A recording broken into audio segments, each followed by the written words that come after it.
And you have a couple of highs in here, but this one in particular was, June 28th, 54.83, and it cuts across the price axis this week, next week, around 54 and a half. So the likely the likely uh, area target zone for a GDX, a healthy normal correction would be around 55 to 54 and a half, 55.40 to 54 and a half. Well, if it breaks 55, 54.80, then just like the GLD, we have to look at the major lower channel line that goes way back to October of '08, and that trend line or lower channel line, however you want to call it, cuts across the price axis at 53 and low change in the next few days. So we have 55 and a half, 54 and a half, 53.30, somewhere in there.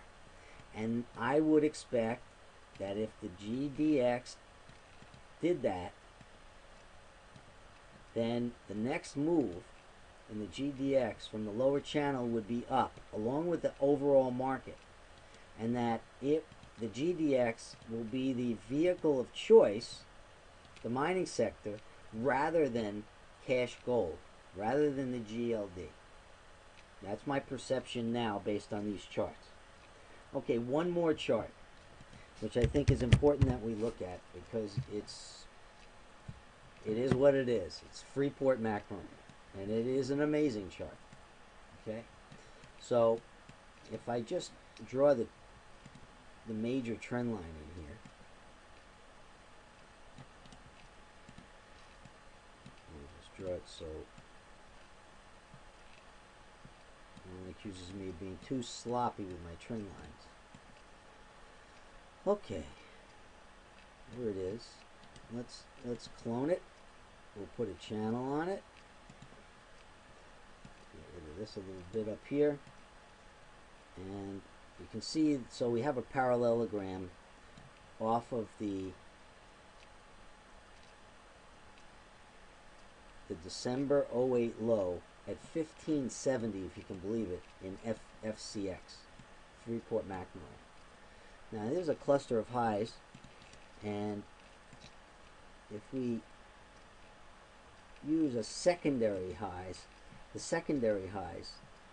the high ranges in here, and you can see that Freeport pretty much got to 110, which is where the channel is, or the top of the channel started, up to say, 112, 113. And we probably discussed this in one of our other videos. In any case, here's the final up leg, or the major up leg from the July 1st low. Now, the GDX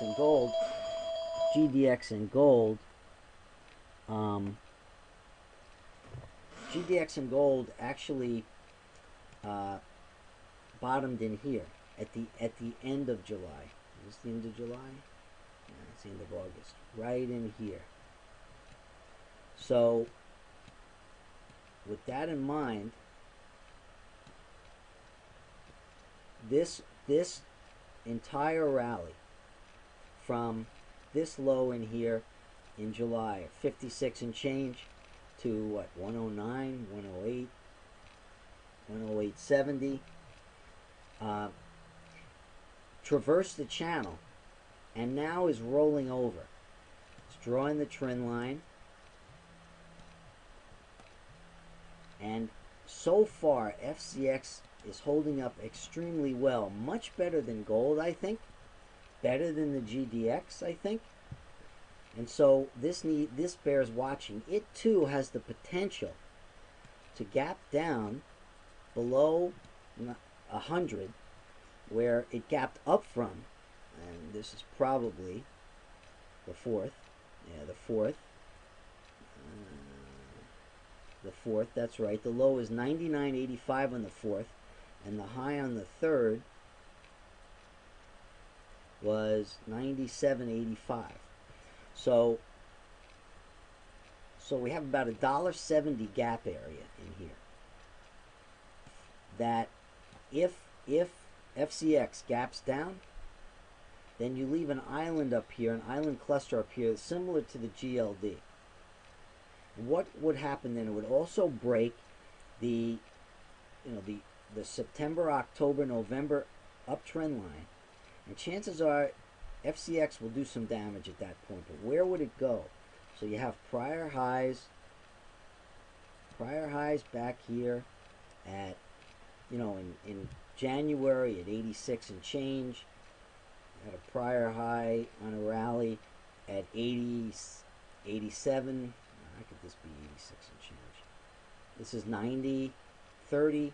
This is 88. And so this was the breakout point. So right around 90 would be the first place, down to, I would say, $88 would be the key level from where I would expect Freeport to make a stand and new buying come in. Now, this would be it would be a move from 109 to, let's say, 89. And what is that? 89 divided by 109, just for argument's sake. That's a 17-18% move pullback. And that's where I'd be looking to buy FCX. Now, bear in mind that FCX, unlike the GDX, FCX has a momentum configuration that is similar to the GLD than it is to the GDX. That is, that its momentum peaked on the rally before the actual price peak.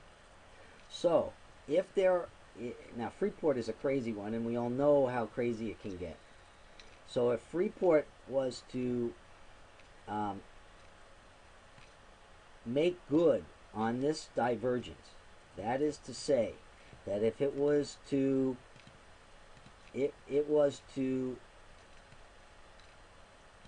because of the negative divergence in the momentum, if price were to press in sympathy with the poor momentum data, then chances are it'll break below 90 to 88 and really have a problem. And that problem could take it probably, and here's the 200-day, it's coiling up towards 80. So instead of 88 being the key level, you need to be prepared for some more selling pressure down to about 80, because this momentum situation argues that there could be relative weakness if the entire gold complex really is heavy. And if that happens, in my judgment, it would happen because the dollar has really taken off. It would have a reason to take off, and the exodus would be out of gold first, the commodity, FCX second, but the GDX would probably hold up the best because it has the best technical underpinnings to withstand a correction.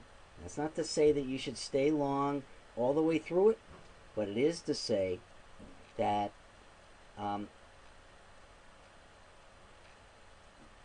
you're protected by the GDX because of its diversification of names within it, more so than the FCX. Okay, so we've discussed a lot. I'll leave it there. It's 36 minutes, and I could probably talk for another hour and a half about this stuff, but I just wanted to sort of go over this stuff with you just because I think it's important the way the bonds are acting, the way the dollar is acting, and the way the gold and gold complex could react. All right, this is Mike Paulinoff, mptrader.com. Have a terrific evening, and we'll speak again on the site tomorrow.